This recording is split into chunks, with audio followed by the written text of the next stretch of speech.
you have, you can raise a question to one or two candidates, and such candidates can answer this question in 3 minutes. So, Shehan, I first give the opportunity to you to raise a question based on the presentation made by any of the three candidates, the one that you want to select and the question that you want to ask for a clarification from that candidate. Okay, let me ask Dr. Harshana one question. Now, in your policy document, it's clearly said that the DSA is going to be renegotiated. So in our experience, and we have implemented a successful IMF program, and now it's a time the program is bearing fruit. I wonder how we are going to have this DSA changed.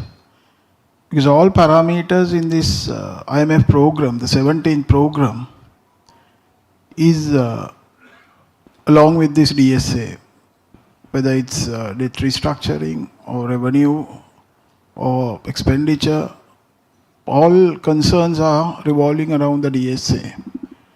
So you are the only party I have heard that the DSA is going to be renegotiated.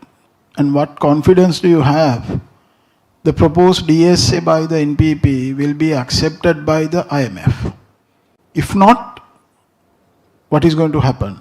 So in my opinion, with all the hard work what we have done during the last 2 years, I feel you will have to call for an end of the IMF program and renegotiate a complete program which will take a little over 2 years at least.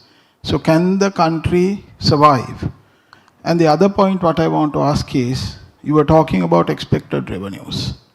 Now if you see what has happened to Maldives, Maldives have crashed mainly because they were managing the economy with expected revenues. They have not managed the external resources. So I would like to ask how you're going to implement your program and how this program is going to be credible and deliver results. Thank you. Harshana, over to you. Yes. Go ahead. Thank you very much, Honorable Deputy Minister, for the question. I think that the same question Dumin asked a little while ago, which I answered, but for somebody who didn't pay attention, I'll explain once again. So, Of paying attention, I was not clear on that answer. I'm sorry. Sure. I'll provide more clarity on that one in a much simpler language. So, when IMF presented the DSA to the Sri Lankan government, they had a basis of 16 failed implementations in Sri Lanka because they worked with corrupt politicians, public officials who were lip servants appointed by those corrupt politicians into state institutions. So they knew what they were up to. So their DSA is on the premises with rampant corruption in the country. Uncontrollable. So Harshana, that's not the question asked. I think the question is, how are you going to change and what happens in the interim if they refuse? That's the question, if you can answer that. Yes, so that's where I'm coming from. Just answer that. Yeah. Yes. So that is the basis IMF has given the DSA. Our basis is you address some of these key concerns in the country, which we have already discussed with IMF. And in a new culture, in a new environment, this is how we are going to operate. This is how we are going to generate revenue.